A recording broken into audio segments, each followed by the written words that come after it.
Bonjour à tous et bienvenue sur Challenger Prépa. Dans cette nouvelle vidéo, on va faire un sujet d'oral type central, donc c'est de la physique, plus précisément de l'électromagnétisme. Donc je vous affiche le sujet tout de suite, voilà, donc mettez sur pause pour pouvoir le découvrir, et puis bah c'est parti. Donc comme vous venez de le lire, c'est un sujet d'électromagnétisme, donc le principe c'est qu'on a une boule chargée électriquement qui baigne dans un champ magnétique variable. Et donc pour commencer, on va faire un petit schéma du problème. Le schéma, je l'ai déjà fait, c'est celui-ci. Donc ce qu'on a ici, c'est une boule chargée électriquement. Elle est paramétrée selon le repère sphérique, donc UR, Uθ, Uφ. Donc θ et Φ, ce sont respectivement les deux angles de la sphère. Et il y a un vecteur B qui dirigé vers le haut, variable. Et ce vecteur, c'est un champ magnétique. Donc la sphère est chargée électriquement et de façon homogène sur toute sa surface par une charge totale Q. Et la question, première question, c'est suivant un point M de l'espace, quelle est l'expression du champ électrique induit par le vecteur B? Voilà. Donc pour ça, on a plein de méthodes différentes. On a la première méthode qu'on a pour estimer, pour calculer E, c'est connaître les symétries du problème. Donc, symétrie.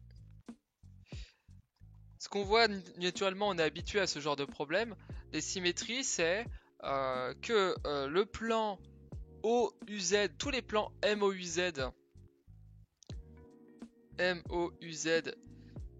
voilà, sont symétriques par rapport à B, puisque B est dans l'axe OZ. Donc ça, c'est un plan de symétrie pour B. Donc, antisymétrie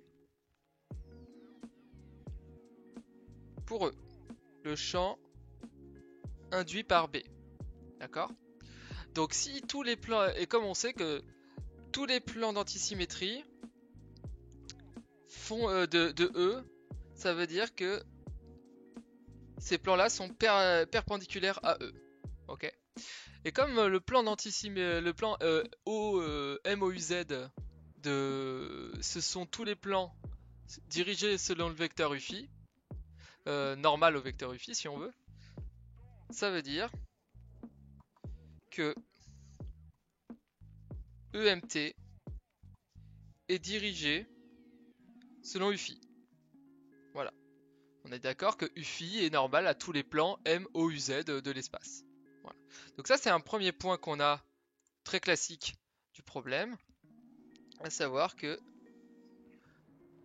E est dirigé selon UFI. Ça c'est ce qui nous permet, ça c'est ce qu'on peut déduire des propriétés de symétrie du problème. Le deuxième propriété qui nous intéresse, c'est naturellement les invariances. Voilà. Donc, quelles sont les invariances du problème? Je pense que vous savez tous. Déjà, quels sont les paramètres du problème? On sait que E, il dépend donc de θ, de Φ, de R, la distance du point M à la sphère B, au centre de la sphère, et du temps. Voilà. Et la question c'est est-ce qu'une de ces coordonnées sont invariantes dans notre problème? Donc ce qu'on voit c'est que comme on vient de le dire, peu importe la façon dont tourne la sphère selon le vecteur UZ, on va forcément avoir le même champ B. Donc il y a invariance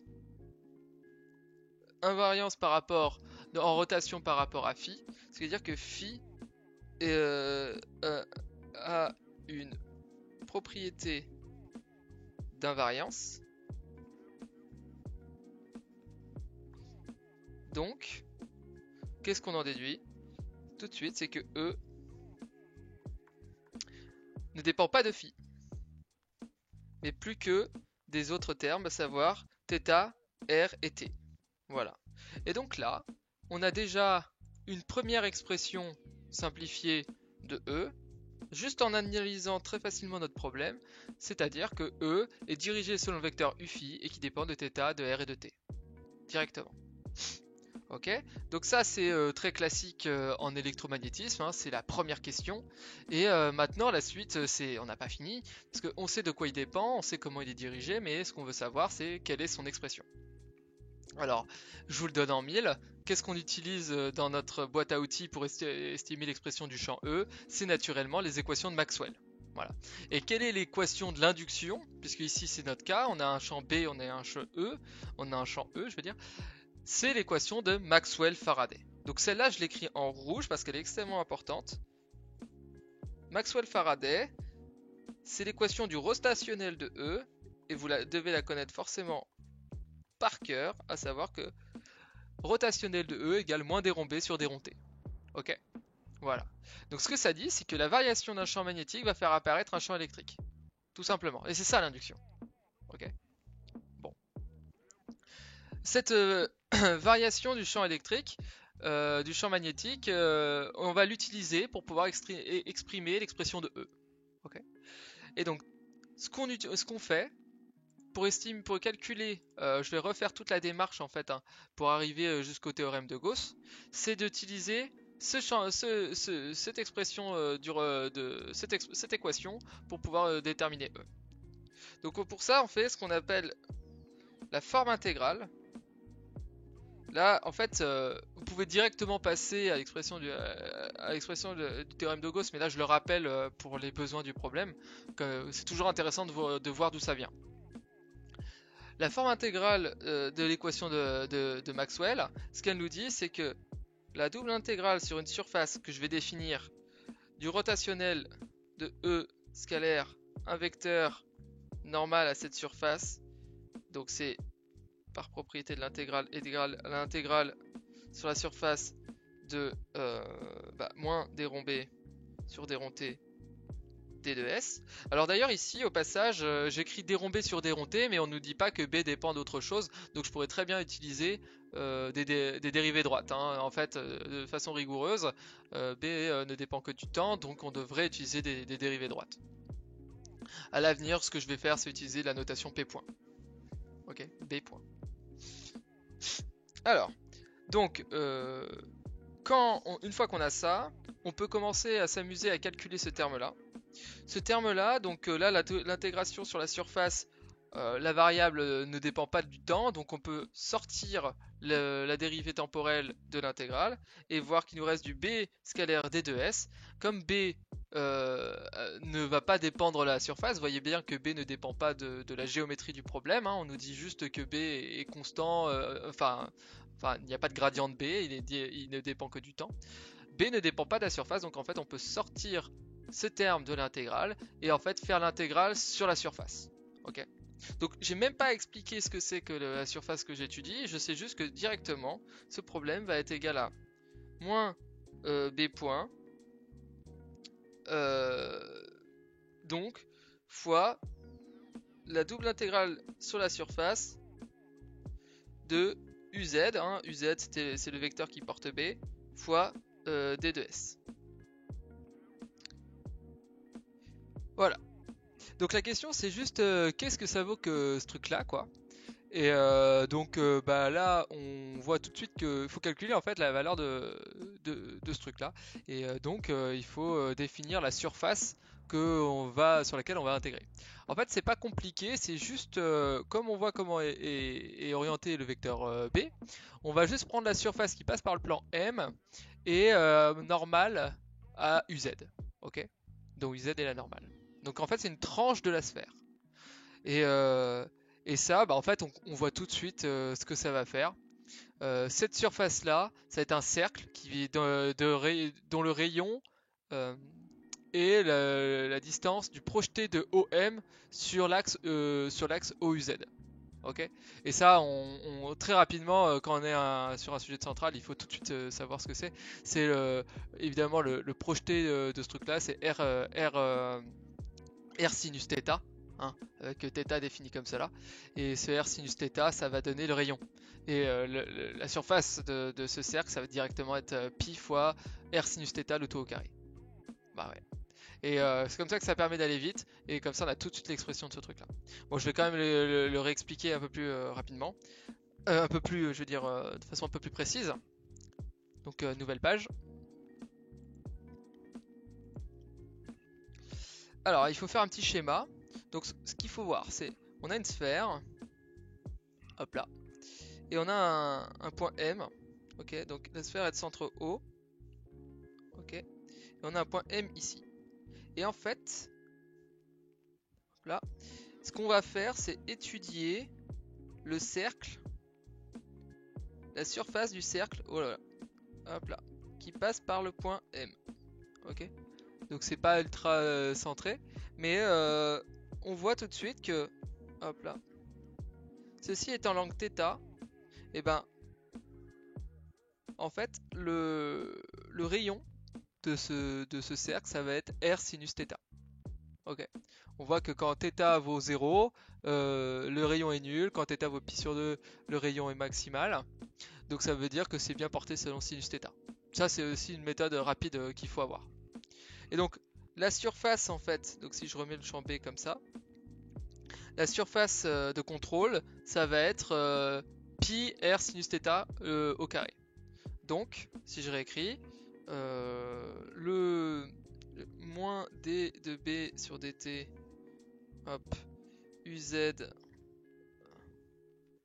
fois d de s, ça c'est égal à moins, alors je vais mettre b points, tiens, et uz vectoriel, la surface que je viens de définir, c'est directement uz vectoriel, uz qui, scalaire uz, pardon, qui vaut 1, et la surface c'est, comme je viens de le dire, pi r sinus θ au carré. Voilà. Ok, donc j'ai la première expression de mon égalité. La deuxième, c'était, je le rappelle, la double intégrale sur la surface du rotationnel de E fois d de s. Ok, et c'est la même surface, hein, évidemment, d'intégration. Et donc, ce que nous dit le théorème de Stokes, ok, c'est que l'intégrale sur une surface d'un rotationnel, c'est l'intégrale sur un contour, ok, de contrôle, et le contrôle qui va définir cette surface, de E scalaire dl. Et dl, c'est quoi? Ça va être, je vais mettre une petite couleur jaune, ça va être le vecteur tangent au contour, que je vais écrire en rouge. Là. Ok. Donc c'est le vecteur tangent à cette surface, à ce contour, pardon, qui est défini dans cette intégrale là. Voilà. Et donc maintenant, bah, il reste plus qu'à calculer ça.